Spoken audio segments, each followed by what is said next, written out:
इब्राहिम, हसन, फजर का वक्त हो गया। हसन भाई, चले नमाज पढ़ते हैं। तुम जाओ, मैं बाद में पढ़ लूंगा।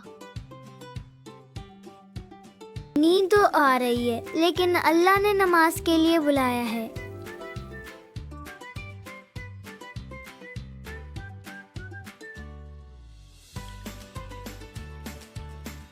ओ नहीं, सूरज निकल आया। मैं फिर फजर नहीं पढ़ सका। इब्राहिम, मस्जिद में कैसा लगा? बहुत सुकून आया अबू, अल्हम्दुलिल्लाह। हसन बेटा, सब ठीक है?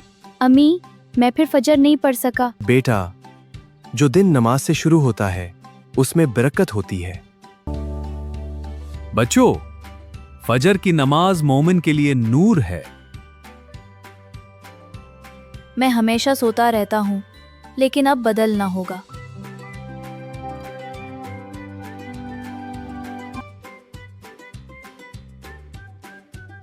इब्राहिम भाई, फजर का वक्त हो गया। वाह हसन भाई,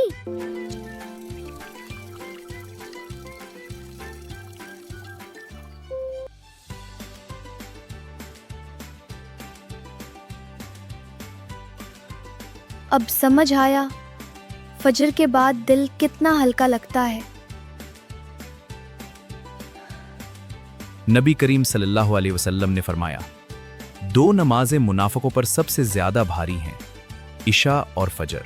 फजर की नमाज के लिए उठना मुश्किल लगता है, लेकिन जो अल्लाह के लिए उठता है, अल्लाह उसके दिन में बरकत डाल देता है। इसलिए फजर कभी ना छोड़ें। इब्राहिम।